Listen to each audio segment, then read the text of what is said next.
लोगों को न जाने किन किन व्यर्थ चीज़ों की पड़ी रहती है और दुनिया न जाने कैसे कैसे आयोजन करती है, लेकिन आपको पड़ी रहती है अपने प्रेम की।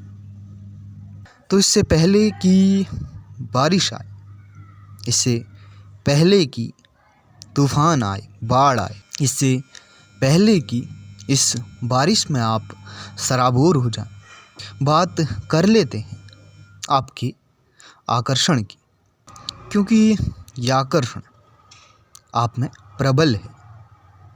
यह आपको रिझाता है, लुभाता है और इस आकर्षण के चलते आप विचलित हो सकते हैं। स्त्री और पुरुष एक दूसरे के पूरक हैं।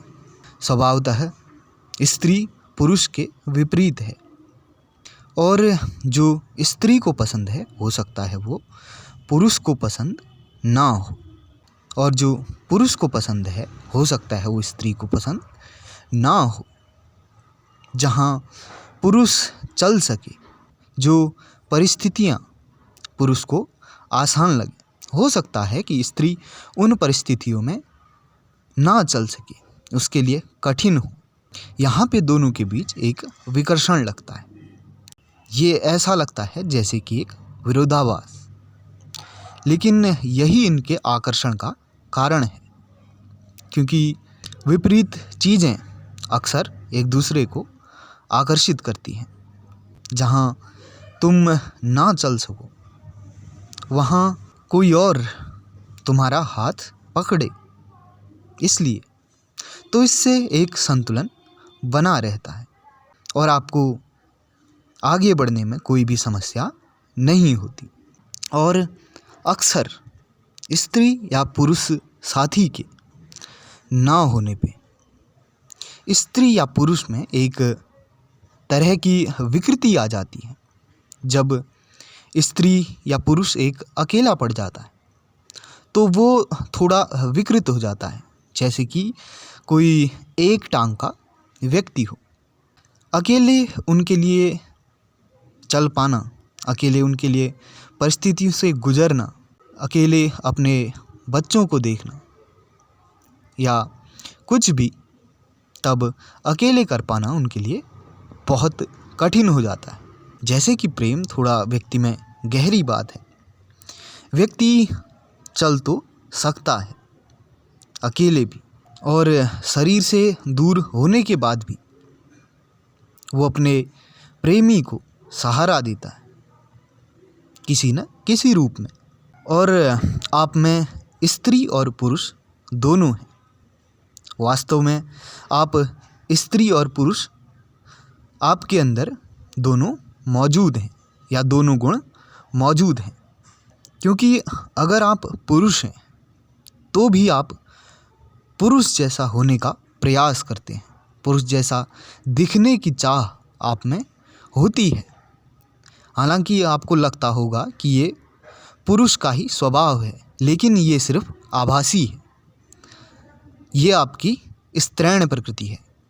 हालांकि वो स्त्री को भी आकर्षित या प्रभावित करने के लिए है, और इसका विपरीत भी। कई बार स्त्री भी उन पुरुषों से आकर्षित होते हैं जो स्त्रैण स्वभाव के हों या जिनकी प्रकृति थोड़ा स्त्रैण हो।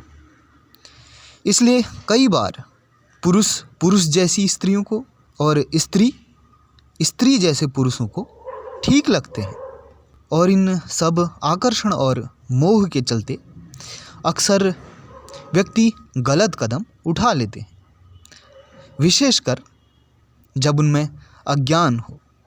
और प्रेम और मोह में एक विशेष अंतर है कि मोह हमेशा दूरी से घबराता है। मोह हमेशा आपको बांध कर रखना चाहता है, पर प्रेम में ऐसा नहीं है। कुछ लोग बहुत मूर्खताएं करते हैं, बहुत पागलपन करते हैं। हालांकि पागलपन प्रेम का भी स्वभाव है। प्रेम में एक तरह का उन्माद होना एक साधारण सी बात है, लेकिन जब व्यक्ति कोई भी मूर्खता या पागलपन करता है तो उसमें नाम प्रेम का आ जाता है। उदाहरण के लिए, अगर कोई शरारती बच्चा हो, अगर घर में कोई भी टूट फूट होती है या कुछ भी गलत चीज़ें होती हैं तो नाम उसी का आता है। जब व्यक्ति प्रेम में आता है, पहली बार उसे पता चलता है कि जीवन कितना सरल है, कितना मधुर है। पहली बार व्यक्ति के अंदर की कठोरता घुटने टेकने लगती है। पहली बार मानो उसकी जान में जान आई हो, मानो दुनिया में या दुनिया के रंगों में किसी ने नए रंग डाल दिए हों। जैसे आपकी आँखों में नई रोशनी, नई दृष्टि आ गई हो। ऐसे फूल खिलते हैं जो पहले कभी नहीं खिले। छोटी छोटी चीज़ें अपने लिए बहुत अधिक लगने लगती हैं या पर्याप्त लगने लगती हैं, क्योंकि कोई भी अपेक्षा नहीं होती है अपने लिए। तब सिर्फ दूसरे पे न्यौछावर होना होता है या एक चाह होती है लुट जाने की। इसलिए कुछ भी मिले, छोटी से छोटी चीज़ भी तब तुम्हारे लिए संपूर्ण आनंद और तृप्तिदायक बन जाती है और एक बेहद खास और गहरा अनुभव आपको होता है। प्रेम जो है वो द्वंद्व का एक अनूठा संयोजन है। उसमें दोनों तरह की चीज़ें विशेष तरीके से मिली होती हैं। ये दो तरफा चीज़ों का एक अनोखा घोल है, एक प्यास का और तृप्ति का अनोखा रस सब रसपूर्ण तरीके से होने लगता है। व्यक्ति ऐसी ऐसी चीज़ें करने लगता है जो शायद ही उसने कभी पहले सोची हों।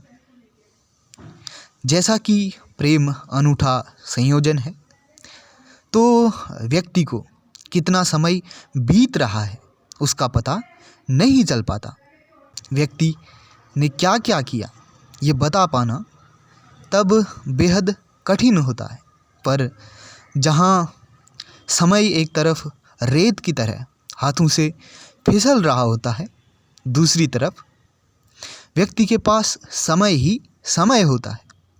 तब जितनी गहराई व्यक्ति अनुभव करता है उतनी ही ऊंचाई भी। तब जितना कष्ट व्यक्ति अनुभव करता है उतना ही आनंद भी। एक तरफ सब कुछ भुलाए बैठा होता है और दूसरी तरफ व्यक्ति छोटी छोटी चीज़ें भी याद रखता है। हर चीज़ में मानो प्रेमी बसने लगा है। हर चीज़ में आप उन्हीं की झलक पाते हैं। आपके लिए तब वो चीज़ें क्या हैं, आप कैसे बताओ? आपके लिए ये अभिव्यक्त कर पाना काफ़ी कठिन है। कभी कभार प्रेम आप में बीमार की तरह चढ़ता उतरता रहता है। इसलिए प्रेम को एक रोग की संज्ञा भी दी गई है। रोग प्रतिरोधक क्षमता को बढ़ाकर फिर रोग बैठ जाता है। उसी तरीके से प्रेम भी आपको प्रेममय करके शांत हो जाता है। जैसे वो आपके आंतरिक, आपके हार्दिक गुणों के कारण हो। जो चीज़ें बाहर हैं तब हो सकता है वो शरीर के लिए हानिकारक हों। इसलिए जहाँ गहराई में कष्ट है, जहाँ व्यक्ति को चोट होती है, वहीं आनंद भी होता है। प्रेम में अगर तृष्णा है तो साथ ही साथ आपके लिए तृप्ति भी है। प्रेम में आपको एक आंतरिक चोट पहुंचती है, बेहद कष्टदायी। प्रेम बहुत निर्मोही जैसा होता है और चोट कर देता है, लेकिन प्रेम समय आने पर उपचार भी बन जाता है।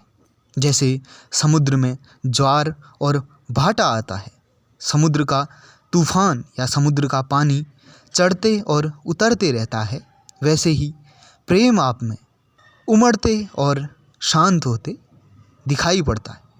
लेकिन वो चाँद एक बहाने की तरह बन जाता है।